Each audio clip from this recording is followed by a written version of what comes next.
राजा मागिरहेछन् यिनीहरू भने। हामीले राजा रहरले मागेको होइन, अर्थात् राजा आउलान् र हजुर हामीलाई मन्त्री बनाइदिलान् भनेर मागे होइन। राजाले मन्त्री बनाउने हो र मन्त्री त जनताले बनाउने हो। हामीले राजा माग्नका तीनवटा कारण छन्।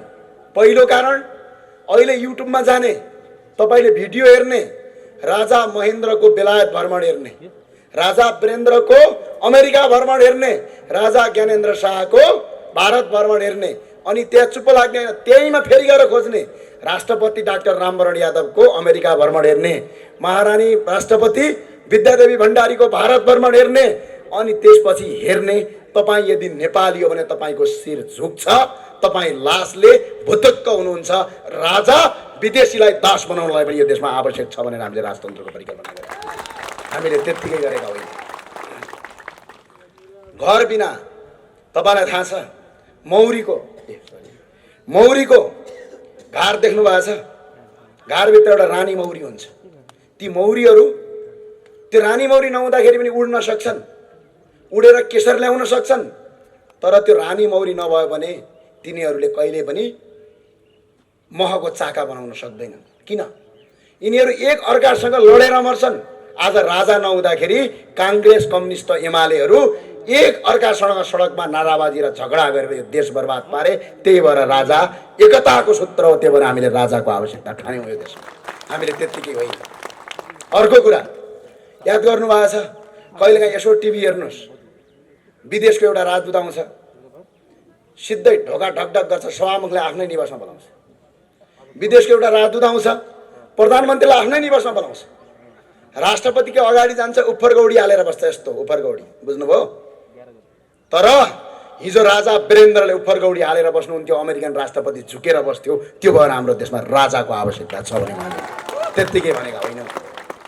यो देशको शान हो, यो देशको मान हो, यो देशको इज्जत हो, यो देशको प्रतिष्ठा हो राजतन्त्र।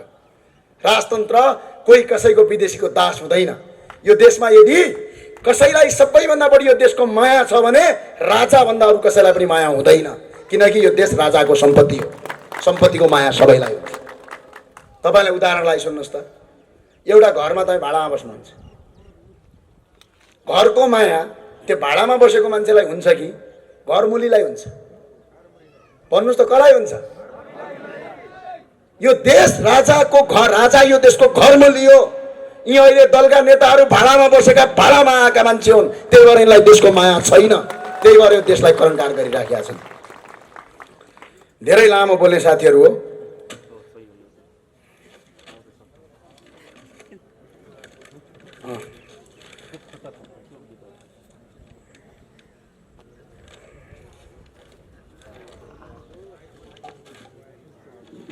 धेरैले भने राष्ट्रिय प्रजातन्त्र अनि यसो मुङ्ग्रो देखाउँला र तर्साउँला सोचिया होला होइन? त्यही सोचिया होला नि। यसो ढुङ्गा पनि आनौँला, चितवनको जस्तै मतपत्र खाउँला सोचिया होला नि। विक्रम पाण्डे हुनुहुन्छ, अब मतपत्र खायो भने त के गर्नुहुन्छ थाहा छ होला थाहा छ होला। त्यो काङ्ग्रेस एमालेसँग मतपत्र खाए जस्तो भन्ठानेका छन्। यो राष्ट्रवादी हौँ, त्यही भएर म अनुरोध गर्न चाहन्छु, हाम्रा हातहरू थमाएका हौँ, भाँचिएका छैनन्। हाम्रा हातहरू थमाएका हौँ, भाँचिएका होइनन्। बाघ निधाएको हो, मरेको होइन। बाघ निधाएको हो, मरेको होइन। बाघ राजा आवाज पनि निधाएको मात्रै हो, मर्या होइन। त्यही भएर हामी प्रति झगडा गरौँला, लडाइँ गरौँला, मतपत्र खाउँला, सुन्ने मुखण्डे लगाउँला नसोचे हुन्छ। त्यो कल्पनाभन्दा धेरै माथिको कुरा हो। त्यही भएर हामी शक्तिशाली बनेर जान आवश्यक छ। अब म चागुनारायण नगरपालिकाको डाटा सुन्न को तयार हो? हात उठाउनुहोस्, तयार हो? तपाईँ सोधिदिनु होला, चागुनारायण नगरपालिकामा बेरुजो मात्रै यो 3 वर्षमा 14 करोड 45,74,000 रुपियाँ छ। कति छ रे? 14 करोड 14 करोड 45,74,000 बेरुजो छ। पैसा कति आयो होला सोच्नुहुन्छ? 3 अर्ब 34 करोड 71,76,000 रुपियाँ पैसा आएको छ। मोज मस्तीमा चागुनारायण नगरपालिकाका जनप्रतिनिधिहरूले 28 करोड 89,28,000 मोज मस्ती गर्नुभएको छ। एकपटक रापरवालाई जिताउनुहोस्, यही रकम असुल उपर गरेर जनतालाई स्वास्थ्य र शिक्षा निशुल्क गर्छौँ हामी। अरू कर उठाउनु पर्दैन। हामीले कर उठाउने कुरा गरेनौँ। हामी कर बढाउँदा पनि बढाउँदैनौँ। हामी करलाई पारदर्शिता बनाउँछौँ। भ्रष्टाचारलाई अन्त्य गरेर यो देशमा स्वास्थ्य र शिक्षा निशुल्क गर्ने प्रतिबद्धता गरेका छौँ। यसका लागि तपाईँको साथ र समर्थन आवश्यक छ। याद छ तपाईँलाई टर्ली बस चल्थ्यो, कहाँ गयो? कागज कारखाना थियो, कहाँ गयो? साराका सारा बेचेर खाने अनि तिनै बेच्नेलाई भोट हाल्ने काङ्ग्रेस कम्युनिस्टका साथीहरू हो। अब किता काट क्लियर भयो। एउटा देशद्रोही भ्रष्टाचारी अपराधीको किता, एउटा राष्ट्रभक्ति र यो देशको धर्म संस्कृति र भ्रष्टाचार विरुद्धको किता। काङ्ग्रेस कम्युनिस्टका जति पनि राष्ट्रवादी साथीहरू छन्, आउनुहोस्, फुलमाला लगाउनुहोस्, तपाईँ गद्दारका विरुद्धमा लड्न हामीलाई साथ दिनुहोस्। राष्ट्रिय प्रजातन्त्र पार्टी जिन्दाबाद। जोस एकछिन मैले फेरि तपाईँलाई भने, किन बाघ निधाएको हो, मरेको छैन। त्यही भएर राष्ट्रिय प्रजातन्त्र पार्टी जिन्दाबाद। राष्ट्रिय प्रजातन्त्र पार्टी जिन्दाबाद। भोट के माहौलमा, भोट के माहौलमा जय नेपाल, जय राष्ट्रवाद। मुलुक बनाउनु छ, मजाक नसम्झिनुहोस् है। हस्, धन्यवाद। रमाइलो गर्न आएका होइनौँ। रमाइलो गर्दै भइदिया भए नाचेर बस्थ्यौँ हामी। आफ्नो शरीरमा भाला खाएर बस्दैनथ्यौँ। त्यही भएर सबैलाई अनुरोध छ, सिरियसली सुनौँ यसलाई। हामीले यो कुरा किन भनिरहेछौँ भन्ने कुरा पनि बुझौँ। हामी कुनै सेलिब्रेटी बन्नलाई, कुनै चर्चित बन्नलाई, कुनै मजाक गर्नलाई आफ्नो जीवन दाउमा ला होइन। यो मुलुकलाई परिवर्तन गरिन्छ, हजारौँ जनतालाई यही देशमा रोजगारी सिर्जना गरिन्छ र यो देशलाई अगाडि बढाइन्छ भनेर हामी राजनीतिमा उभिएका हौँ। त्यो भएर अनुरोध छ, आग्रह छ, जो साथीहरू हुनुहुन्छ सबैलाई मेरो अनुरोध छ, हामी रमाइलो भन्दा एकपटक हामी यो देशलाई रमाइलो गऱ्यौँ त। जनवादी गीतमा छमछमी नाच्यौँ, दाइलाई काट्यौँ, भाइलाई काट्यौँ, काट्दा त देश बन्दैन रहेछ त। रमाइलो गरेकै हो त। तर त्यो रमाइलोले आज मुलुक बन्यो? काटेको रगतले मुलुक बन्यो? बनेन। त्यो भएर हामी कुनै पनि कुरालाई संवेदनशील भएर हामीले हरेक कुरालाई आत्मसात गर्नुपर्छ। हामीहरूले जुन हिसाबले काम गरिरहेका छौँ, कुरा गरिरहेका छौँ, त्यो एउटा कानले सुन्ने अर्को कानले उडाउने भए त्यसको कुनै महत्त्व रहँदैन, त्यसको कुनै अस्तित्व रहँदैन। र त्यो बरु भन्नुभन्दा नभनेकै राम्रो हुन्छ, आउनुभन्दा नआएकै राम्रो हुन्छ। त्यो भावनाले मैले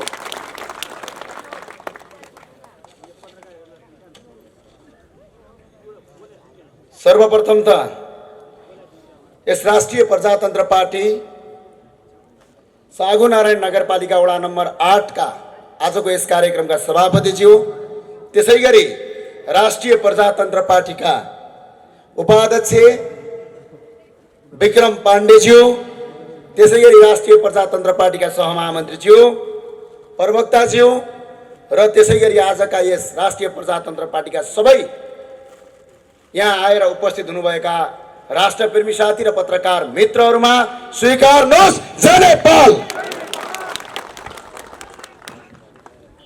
हामी यो देशमा, यो मुलुकमा हामी केटाकेटी खेलाए जसरी खेलेका होइनौँ, कुनै फुल गोबारा फुटाए जस्तो होइन।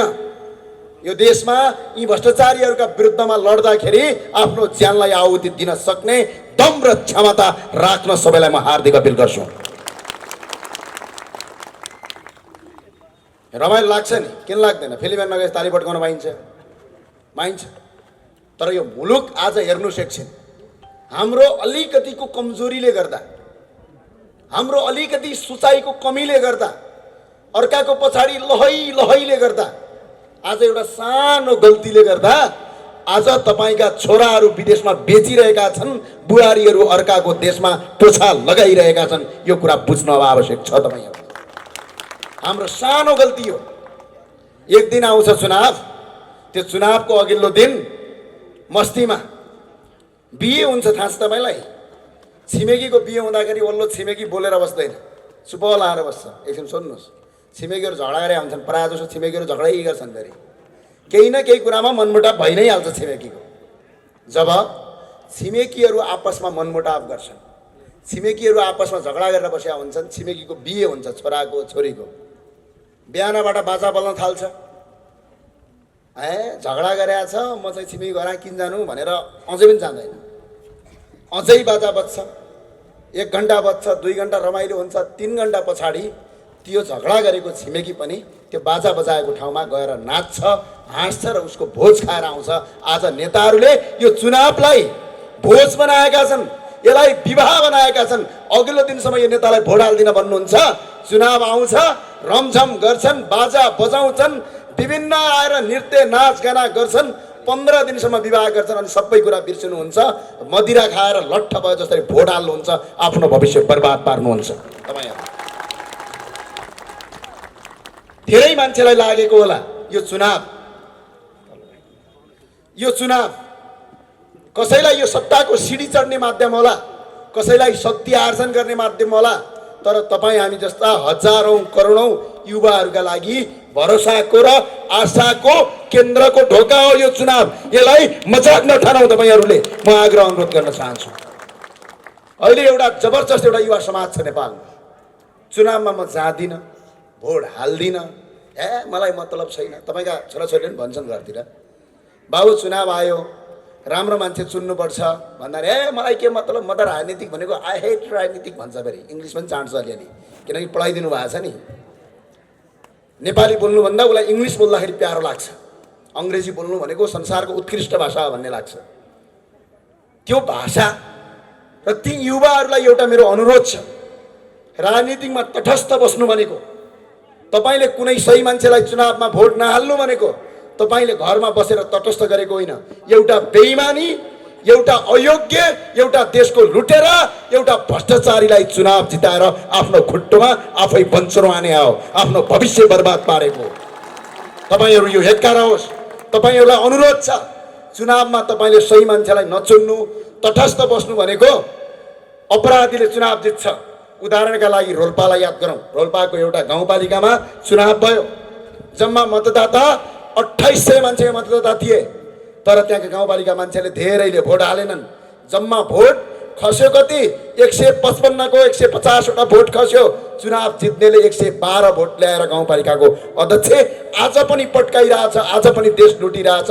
अनि जसले चुनावमा भोट हालेनन् तिनीहरू त्यो लुटेराको दास बनिराखेका छन्। यो कुरा हेक्कार होस् र आज यो अवस्था हेर्नुहोस् त। यो देशमा अघिल्लो चुनावको डाटालाई केलाउनुहोस्, एकछिन पढ्नुहोस्, अध्ययन गर्नुहोस्, कति चुनावमा भोट खस्यो। अघिल्लो चुनावमा यो देशमा जम्मा 36 लाख र 35 लाख भोट ल्याएकाहरूले देशको 2/3 सरकार भने। टोटल जनसङ्ख्याको यदि त्यसलाई तपाईँको यदि प्रतिशतमा हान्ने हो भने जम्मा 11% भोट हो। यदि जम्मा जति भोट खसेको छ त्यो भोटको जम्मा 44% हो। यदि जति तपाईँको भोटर छन् त्यसको जम्मा 24% भोट ल्याएर यो देशको सत्ता 2/3 बहुमत भनेर फुरफुर गर्छन्। भोट आयो एमालेको 36 लाख, नेकपाहरूको 36 लाख आयो, तर 58 लाख मान्छेले भोट हालेन। 58 लाख ठुलो कि 36 लाख, त्यो 58 लाखले भोट हालेनन्। किन थाहा छ? बालै मतलब थिएन। तर 36 लाखले चुनाव जितेर 58 लाख भोट नहाल्नेलाई दास बनाए। अहिले पनि तिनका मालिक भएका छन् र दास भयो 58 लाख जनता। त्यही भएर आउने चुनावमा स्वतन्त्र नागरिकले भोट हाल्नुहोस्। यो सामान्य कुरा होइन। तपाईँलाई मजाक लाग्यो होला, भन्नुहुन्थ्यो त बेला बेला, ओहो युवा चाहियो, आहा लेखिहाल्छन् आजभोलि, आहा कस्तो। मलाई कहिलेकाहीँ हेर्दाखेरि पनि अचम्म लाग्छ। ती युवा साथीहरू, ती बुद्धिजीवी वर्ग भनाउँदाहरू के गर्छन् थाहा छ? मेक्सिकोमा 35 वर्षको एउटा विद्यार्थी राष्ट्रपति भयो। फेसबुकमा स्टाटस लेख्छन्, हाम्रो देश बुढा नेताहरूले बिगारे हौ लौ, त्यो भएर हामी मेक्सिकोको राष्ट्रपति युवा चाहियो भन्छौँ। अनि हामी जस्ता 30 वर्षका युवा यो राष्ट्रिय प्रजातन्त्र पार्टीको प्रवक्ता छौँ, हामीलाई समर्थन गर्नुको सट्टा कुरा काटेर बस्छन्। अनि यस्ता युवा हुन्छन्। अनि यसरी हुन्छ। मेक्सिकोको 35 वर्षको मान्छे प्रधानमन्त्री राष्ट्रपति भयो भनेर ट्विट गर्छन् केही भनाउँदा बुद्धिजीवीहरू, केही भनाउँदा पत्रकारहरू भनाउँदाहरू भन्छु, जो एनजिओ आइएनजिओको फन्ड मात्र यिनीहरू चल्छन्। यिनीहरूका मालिकहरू नेपाली होइनन्, मालिक पनि विदेशी छन् यिनीहरूका। हामीलाई थाहा छैन भने नेपालमा पत्रकारिता क्षेत्रमा, आम सञ्चारको क्षेत्रमा, डिफेन्सको क्षेत्रमा तपाईँको विदेशी लगानी लगाउन पाइँदैन। विदेशी मान्छे मालिक बन्न पाइँदैन। आज यो देशका मूलधारका मुख्य पत्रिका विदेशीले चलाउँछ। तिनीहरू के गर्छन् थाहा छ? मेक्सिकोको 35 वर्षको मान्छे प्रधानमन्त्री भयो भने लेख्छन् सरारा। तर जब यो देशको एउटा विद्यार्थी राजनीति गर्ने उमेरको राजेन्द्र लिङ्गदेल यो देशको पार्टीको अध्यक्ष, 30 वर्षको मान्छे म यो देशको प्रवक्ता छु, हाम्रा विरुद्धमा लेख्न पाए अरू केही गर्दैनन् र विरुद्धमा ट्विट गर्छन्। अनि 70 वर्षका केपी ओली र शेरबहादुर देवाललाई भोट हाल्छन्। अनि यो देश अनि यही हो अवस्था, यही हो अवस्था भन्ने बेला विदेशका युवालाई अस्ति एकबारी खतरा भयो कि फ्रान्समा एकजना मान्छे राष्ट्रपति भए, सायद भर्खरकै छन्, धेरै उमेरका छैनन्। नेपालभरि हुटिङ चल्यो जब एकजना युवा एउटा पार्टीमा चुनाव लड्यो, त्यो युवाको जमानत जफत गराए यिनीहरूले। सिर्फ लेख्न जानेका छन्। आज यो देश यति अवस्थामा छ, तपाईले नेपाली भाषा बोल्यो भने विद्यालयमा तपाईलाई डाँट्छन्, विद्यालयमा तपाईलाई कारबाही गर्छन्। म यहीँबाट घोषणा गर्न चाहन्छु राष्ट्रिय प्रजातन्त्र पार्टीका युवा साथी र विद्यार्थी साथीहरूलाई, प्रत्येक स्कुल अब चेक गर्नुहोस्, जहाँ नेपाली भाषा बोल्दाखेरि कारबाही गर्छ भने त्यो स्कुल बन्द गर्नुहोस्। यो देश नेपाल हो, नेपाली बोल्न पाउनुपर्छ। यहाँ अङ्ग्रेजीको देश होइन यो, हामीले पटक पटक बोक्यौँ।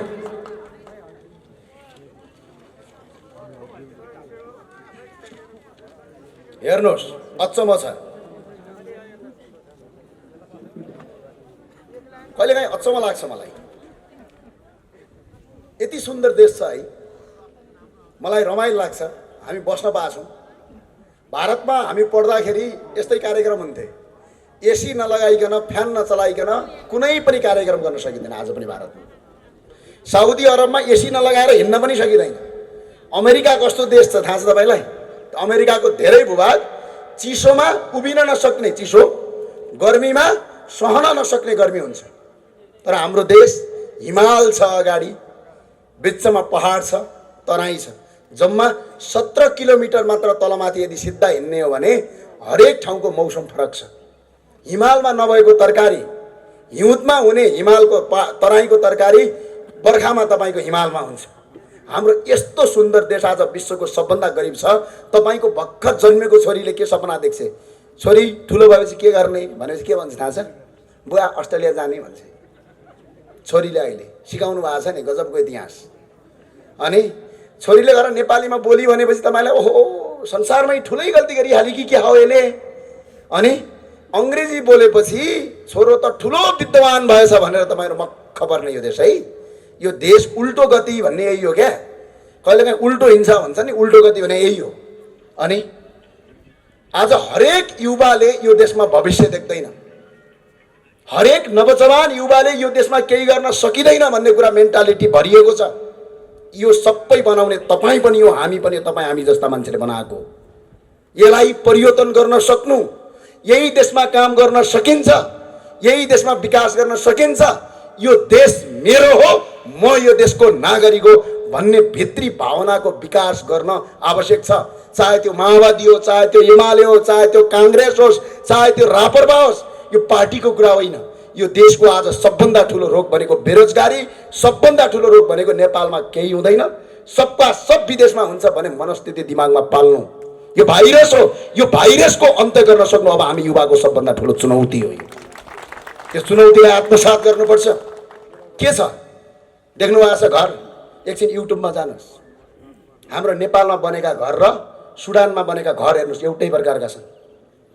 जहाँ जहाँ जमिन देख्यो त्यहीँ त्यहीँ घर बनाउने, जहाँ जहाँ उत्पादन हुने जमिन छ त्यहीँ त्यहीँ घर ठडाइहाल्ने। यही अवस्था यदि सिर्जित बन्यो भने, यही अवस्था यदि रह्यो भने, चागु नारायणमा आएर एउटा ज्ञानेन्द्र साईले भन्थ्यो भन्नु होला, अबको 30 देखि 40 वर्ष पछाडि भारतले चामल दिएन भने नेपालमा हाहाकार र भोकमरी पर्छ। यो अवस्था यो देशमा बन्यो। आज आफ्नो घरको टमाटर नखाने अनि अमेरिकाको पिज्जा र बर्गर माग्ने सन्तान जन्माउनु भएको छ। अहिले तपाईँहरूले सन्तान जन्माउनु भएको छ। घरको गाईको दुध नखाने, ओहो यो त गाईको दुध खानु हुँदैन, रूढिवादी हो रे, बुझ्नुभयो? अनि अमेरिकाको पेप्सी र ड्यू खाएर घरमा आउने सन्तान जन्मिया छन् अहिले यो देशमा। तपाईँहरूले जन्माउनु भएको छ। हामी व्यापारले पुराका पुरा परजीवी भइसक्यौँ।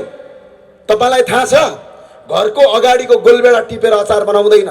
अनि अमेरिका र युरोपबाट आएको अचार भाटबटरीले सुपरमार्केटमा गएर किनेर ल्याएर घर खान्छ।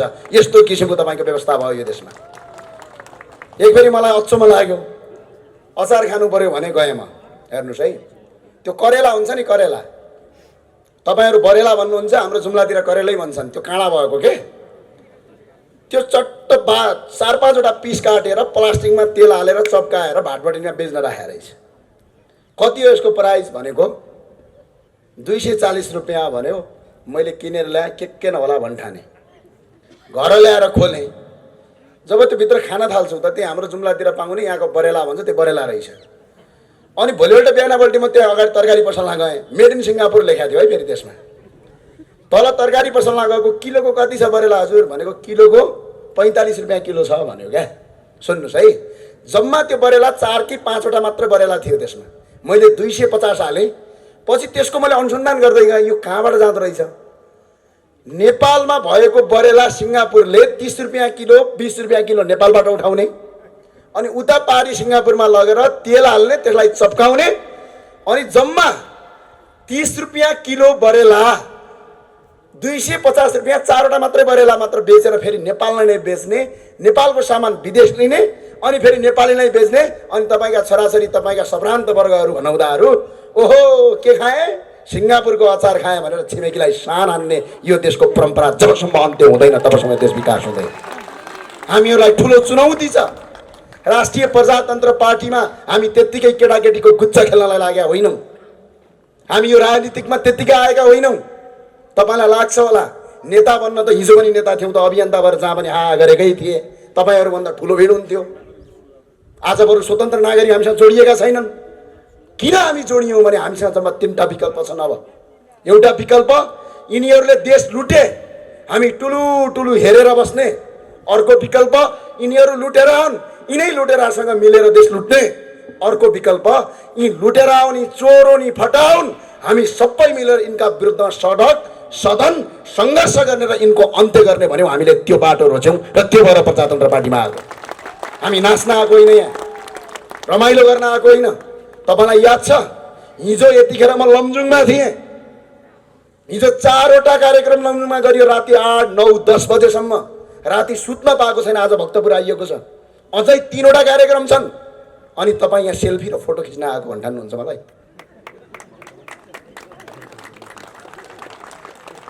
तपाईँहरू सबैलाई मेरो अनुरोध छ, नेता भ्रष्टाचारी भयो भन्नुहुन्छ, अनि कार्यकर्ता खुबै गतिल्ला हुनुहुन्छ नि। किन नेता भ्रष्टाचारी हुन्छ? पेट्रोल हाल्दे भन्छन् कार्यकर्ताले, कार्यकर्ताको गर्लफ्रेन्डलाई जागिर लगाइदे भन्छ। त्यही भएर म कुनै पनि कार्यकर्ताले आफ्नो व्यक्तिगत जीवनको कामका लागि र गैर कानुनी कामका लागि मलाई सिफारिस नगरिदिन हुन म हार्दिक अपिल गर्दछु, यहाँबाट अनुरोध गर्दछु। किन हुन्छन्? तपाईँलाई थाहा छ प्रधानमन्त्री, पूर्व प्रधानमन्त्री केपी शर्मा ओलीको छोरा पनि हुनुहुन्न, छोरी पनि हुनुहुन्न, व्यक्तिगत सम्पत्ति पनि छैन, तर यो देशको सबभन्दा ठुलो भ्रष्टाचारी केपी शर्मा ओली हुनुहुन्छ। किन होला? किनकि बा आई लभ यु भन्दै हिँड्छन् नि ती नक्कली छोराहरू। यिनीहरूको सम्पत्ति, यिनीहरूको गर्लफ्रेन्डलाई पनि जागिर लगाइदिनुपर्छ केपी ओलीले। खाने पैसा पनि दिनुपर्छ, बाइकमा तेल हाल्ने पैसा पनि दिनुपर्छ। त्यतिले मात्र पुग्दैन यिनीहरूलाई। कोही छिमेकी भैँसी बेचेको नाता लागेको मान्छेलाई पनि जागिर खुवाइदिनु पर्यो, सरुवा गराइदिनु पर्यो, बडुवा गराइदिनु पर्यो। यदि सरुवा र बडुवा गरायो भने भोलि एउटा कार्यकर्ता विरोधी बन्छ अनि माधवकुमार नेपालसँग जान्छ भनेर यस्तो तहलका भएको छ। त्यही भएर म राष्ट्रिय प्रजातन्त्र पार्टीमा पनि अहिले कमल थापाले छोडेर जानु भएको छ। त्यो भएर मेरो अनुरोध छ, एकजना कार्यकर्तालाई 1 रुपैयाँ हामी नेता खर्च गर्दैनौँ, हामी 1 पैसा खर्च गर्दैनौँ। रात दिन तपाईँको कार्यक्रममा आइराखेका छौँ। खाना दिनुहोस्, 1 छाक खाना दिनुहोस्। हिँड्नका लागि एउटा बाइक छ भने बाइकका पछाडि बसाल्नुहोस्, गाडी छ भने गाडीका पछाडि बसाल्नुहोस्।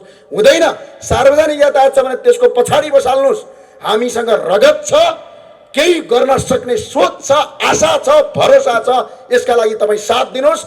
20 वर्ष यो देशमा काम गरौँ, त्यसपछि देश विकास भएन भने भन्नुहोला, यो देश विश्वको सुन्दर देश बनाउन सक्छौँ हामी। तपाईँले अहिलेदेखि नै हामी नेताका पछाडि दौडिने, अहिले नै यहाँ राजा साहबले यहाँ कार्यक्रम गर्नुभएको छ, थाहा होला यो पीडा, मैले भन्नु पर्दैन। अहिलेदेखि नै दाई भन्ने होइन, दाई तेल हालिदिनुहोस् त्यही भएर कार्यक्रममा आइन भन्ने। के का लागि हामीले तेल हालिदिने? तपाईँहरूलाई के का लागि हालिदिने? भोलि यो देश बन्यो भने हाम्रा सन्तान मात्रै पढ्ने हुन्, यो देश विकसित भयो भने हाम्रा सन्तानले मात्रै भोग्ने हुन्। नेता पनि बन रे, पैसा पनि देऊ रे, बाइकमा तेल पनि हालिदेऊ रे, कार्यक्रम पनि गरिदेऊ रे, चिया नास्ता पनि खुवाइदेऊ रे। यो बाबा हामी विनोद चौधरी हो भने नेता जस्तो भिखारी कोही पनि हुँदैन। तपाईँ धनी हुनुहोस्, हामी गरिब हुन्छौँ। हामी गरिब भयौँ भने तपाईहरू जनता धनी भयो भने बत्ता देश बन्ने हो। संसारको सबभन्दा देश कतिखेर गरिब हुन्छ भने नेता धनी भयो भने देश बर्बाद हुन्छ। हामीलाई गरिबै हुन दिनुस्, तर एक छाक खान दिनुस्, काहीँ भेटेको बेला चिया खुवाउनुहोस्।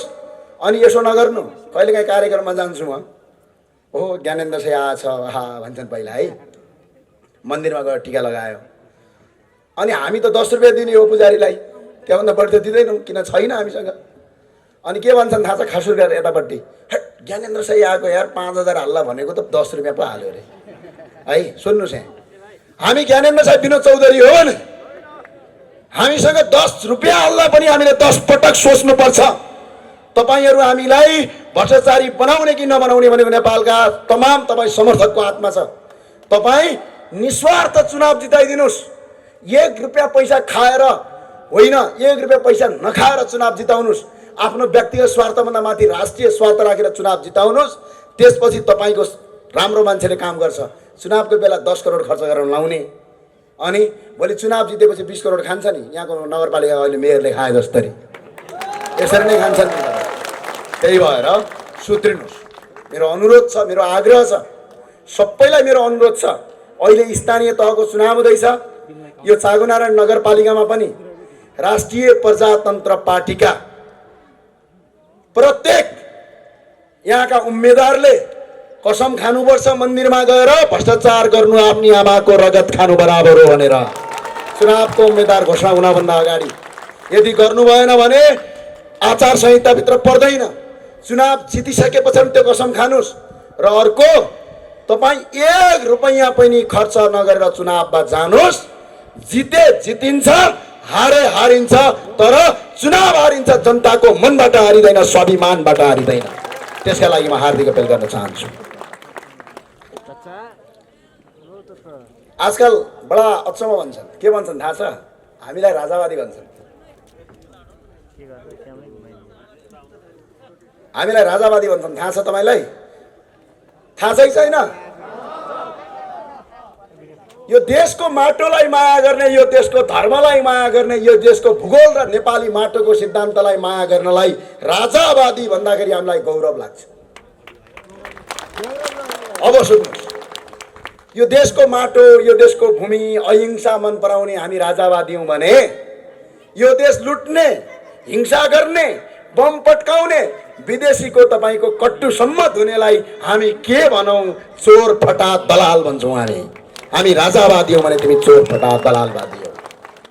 गौरव गर्ने बेला आएको छ। रगत हाम्रो बगेको छ, माटो पुरै भिजेको छ। रगत हाम्रो बगेको छ, माटो पुरै भिजेको छ। पूर्व मेचीदेखि पश्चिम महाकालीबाट रापरवा ज्राकज्रुक उठेको छ, ज्राकज्रुक उठेको छ।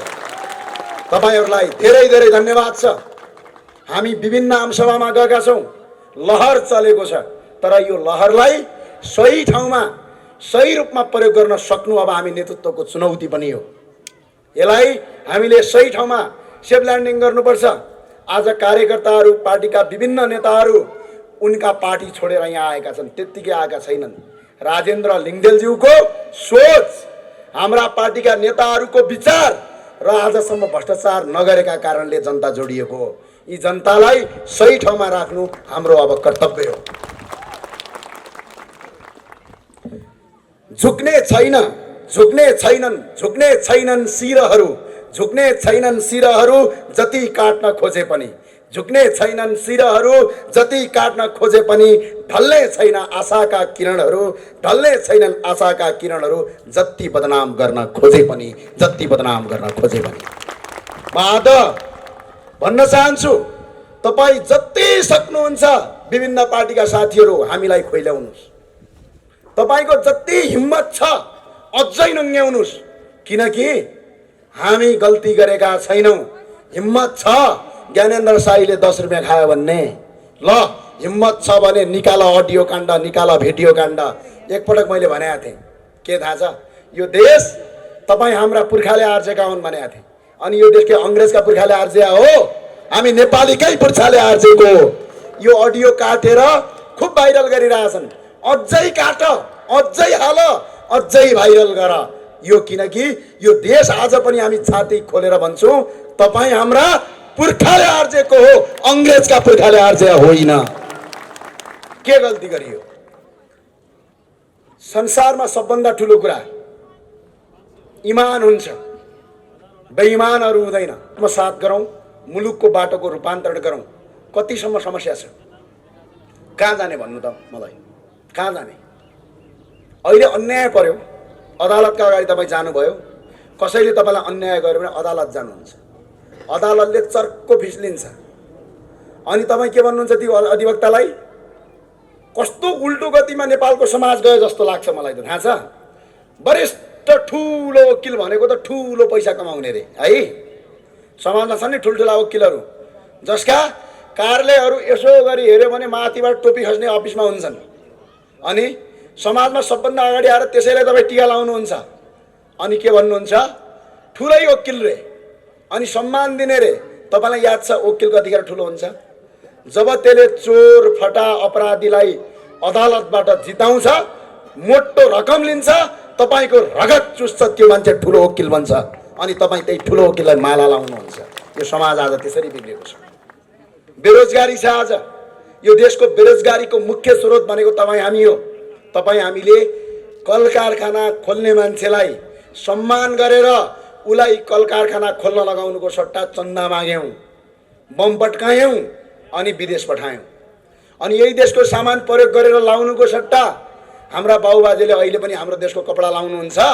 त्यो कपडा लगाउँदाखेरि तपाईँ घिन मान्नुहुन्छ। यो देश आज अविकसित हुनुको पछाडिको मुख्य कारण तपाईँ हामी हो, यहाँ अरू कोही पनि होइन। विदेशी आयो भन्छन्। यो देशमा तपाईँ हामी यदि शक्तिशाली भइदिया भए, तपाईँ हामी यदि मजबुत भइदिया भए विदेशीले आएर यहाँ शासन गर्न सक्छ, हिम्मत छ। उदाहरणका लागि तपाईँको घर, तपाईँको घरमा तपाईँ बलियो हुनुहुन्छ भने तपाईँको घर अर्को छिमेकीले भाँड्न सक्दैन। तपाईँको घर बलियो नभएका कारणले गर्दा छिमेकीले भाँड्छ र त्यसमा तपाईँको घरै ध्वस्त पार्छ। आज काङ्ग्रेस, एमाले, माओवादीहरू आपसमा लडेर यो देश विदेशीले लग्यो र विदेशीले अहिले शासन गरिरहेछ यो देशमा। हिजो नेपाल प्रहरीको आइजिपी बनाउनका लागि इन्डियन एम्बेसीलाई सोध्ने रे, ए बाबु सोध्छौ किन? ढोटी टोपी फुकालेर जाऊ न, पाउ पर, त्यसपछि यो देशमा तिमीलाई जनताले गद्दार हो भनेर घोषणा गर्नेछन्। यस्तो अवस्था आयो आज यो देशमा। थाहा छ तपाईँहरूलाई, बिहान बेलुका यो देशमा केही पनि हुँदैन भन्ने विकास भयो। एउटा म शिक्षाको बारेमा अलिकति कुरा गर्न चाहे। त्रिचन्द्रमा हामी पढ्दाखेरि हामी 3 जना साथी थियौँ। एकजना साथी कलेजै नआउने, जहिले पनि त्यसको होमवर्कसम्म हामीले गरिदिनु पर्ने, आउँदैन आउने। ऊ त्यहाँ मच्छे गाउँतिरको एकजना नेवार समुदायको साथी हुनुहुन्थ्यो। एकजना साथी पूर्वी नेपालको हुनुहुन्थ्यो, बडा धरुन्दार हुनुहुन्थ्यो, पढन्थे 1 नम्बर पढ्ने है। अब हामी चाहिँ मध्यम वर्गीय थियौँ, त्यति ट्यालेन्ट पनि थिएनौँ, त्यति धेरै पढ्दै नपढ्ने पनि थिएनौँ। त्यस पछाडि हाम्रो पढाइ सकियो। त्यस पछाडि हामी बाहिर पढ्न गएँ। म साथीहरू बिचमा केही सम्पर्क भएन। करिब 10-11 वर्ष पछाडि अस्ति त्यो साथीको र मेरो भेट भयो। त्यसपछि हामीले भन्यौँ, ओहो हाम्रो त्यो कलेज पढेका साथीहरू एकछिन भेटघाट गर्नु पर्यो भन्यो। हामी भेटघाट गऱ्यौँ। जो हाम्रो कलेजमा, हाम्रो स्कुलमा जुन टपर थियो नि, त्यो टपर अहिले पनि 35,000 रुपैयाँमा अर्काको स्कुलमा पढाउने काम गर्छ। हाम्रो ब्याचमा जो सबभन्दा तपाईँको लुजर थियो नि, जसले पढ्न पनि राम्रोसँग आउँदैन थियो, त्यो अहिले 65 जना मान्छेलाई रोजगारी दिएर बसेको छ। अब तपाईँहरूले मलाई भनिदिनु पर्यो, म विद्वान कसलाई भनौँ? मेरो कलेजमा A²+B² जानेको टपरलाई म विद्वान भनौँ कि? सर्टिफिकेट होइन भने ऊ त पिएचडी पनि गरिसक्यो, करिब पिएचडीको लाइनमा छ। अब 1-2 वर्षपछि डाक्टर साहब बन्छ। अब म त्यसलाई विद्वान भनौँ कि जो आफै उभिन नसकेर अर्काकोमा जागिर खाएर बसिराखेको छ? त्यसलाई म विद्वान भनौँ कि जसले आफू त बाँचेको छ 65 जनाको परिवार पनि पालेको छ र 65 जनालाई रोजगार पनि दिएको छ, तर त्यसको सर्टिफिकेट आइएससी पनि पास गरेको छैन। अब म विद्वान कसलाई भन्नु? नेपाली सोसाइटीले, नेपाली समाजले ए स्क्वायर प्लस बी स्क्वायर जानेका रटन्ते बहादुरलाई विद्वान भन्छ, जसले क्रिएसन गरेर काम गरे त्यसलाई गवार भन्छ। जबसम्म यो देशमा यो किसिमको पद्धतिको अन्त्य हुँदैन तबसम्म यो देशमा केही पनि हुँदैन। यो अब हामीले चुनौतीका साथ अगाडि गर्नुपर्छ। म अहिले पनि विद्वान त्यो सर्टिफिकेट लगेकोलाई भन्दिनँ। विद्वान जसले आफूले मात्र जानेन, अरूलाई सिकायो र अरूलाई पेट पाल्न सिकायो, विद्वान मेरा लागि त्यो हो। मेरा लागि त्यो डफर हो। त्यसका लागि मैले आग्रह गरेँ, अबको शिक्षा नीति बिल्कुलै परिमार्जन गर्न आवश्यक छ। तपाईहरुलाई थाहा छ, तपाईका छोराछोरी जति पढे त्यति बिग्रिया किन हुन्छ? एकछिन सम्झिनुस् त। यो देशमा बेरोजगार को छ? 8 क्लास पढेको मान्छे कोही बेरोजगार छ? 5 क्लास पढेको छ? काम गर्छ के? कि त श्रमको काम गर्छ, कि त मेकानिकलको काम गर्छ, कि त खन्ने काम गर्छ। यो देशमा सबभन्दा बढी बेरोजगार सबभन्दा बढी डिग्री पढेको मान्छे छ। किन बेरोजगार होला? किनकि हामीले त्यो शिक्षामा आजसम्म जो नेपालको शिक्षा छ त्यो शिक्षाले गरी खान सिकाएन। सिर्फ बेरोजगार उत्पादन गर्ने अंग्रेजको एउटा कल्पना थियो, कसरी इन्डिया र साउथ एसियनहरूलाई बेरोजगार बनाउने, डफर बनाउने। त्यो शिक्षा नीति लागू गरेर आज हरेक जनता आज बेरोजगार छ। आफ्नो देशप्रति माया गर्नुको सट्टा विदेशप्रति माया गर्छ, अंग्रेजप्रति माया गर्ने बनाएका छन्। त्यही भएर अबको हाम्रो विकल्प यो शिक्षा नीतिलाई व्यापक परिमार्जन गर्न आवश्यक छ। होइन भने यो देश बच्दैन, यो मुलुक बच्दैन। तपाईहरुले चुनाव किन हारेको थाहा छ? सम्झिनुस् त एकछिन। जो कर्मले हिन्दू हो है, यसो हात गर्छ, रक्तिम क्रान्तिकारी भन्छ, गएर जसले हिन्दू धर्ममा छ त्यसैलाई भोट हाल्छ। सम्झिनुस् एकछिन। तपाई जो कर्मले हिन्दू हुन्छ, जो तपाई जन्मले हिन्दू हुनुहुन्छ, जसले यो देशको हिन्दूलाई मार्यो, जसले मन्दिरमा मान्छे काट्यो, जसले मन्दिरमा गएर दिशा गर्यो, आज उसैलाई तपाईले चुनाव जिताएर 64 सालमा सबभन्दा ठुलो दल बनाएन। किन? किनकि तपाईको सोच, तपाईको विचार बिल्कुलै विदेशवादी बनेको छ। यसलाई परिमार्जन नगर्दासम्म राष्ट्रिय प्रजातन्त्र पार्टीले चुनाव जित्दैन। यसलाई परिमार्जन गर्न आवश्यक छ। आज अघि नै भनिसक्नुभयो, एउटा किराँतको छोरा। धर्ममा अहिले पनि हाम्रो अध्यक्षले कोलममा किराँत लेख्नुहुन्छ। एउटा किराँतीको छोरा यो देशमा हिन्दू धर्म बचाउनुपर्छ भन्नुहुन्छ। जो कर्मले, जुन जन्मले हिन्दू हुनुहुन्छ तिनीहरू हिन्दू धर्म मास्नेलाई भोट हाल्नुहुन्छ। अनि तपाईको हात बन्दा बेइमानी, तपाईको हात बन्दा त्यो बेइमानी हात संसारमा कुनै पनि हात हुँदैन जसले आफ्नो घर आफै भत्काउनका लागि मतदान गर्छ।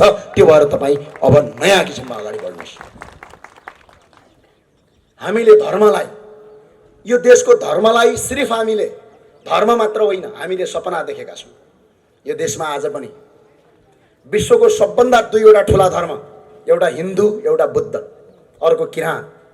यी 2वटा धर्मको पवित्र स्थल यो देशमा छ।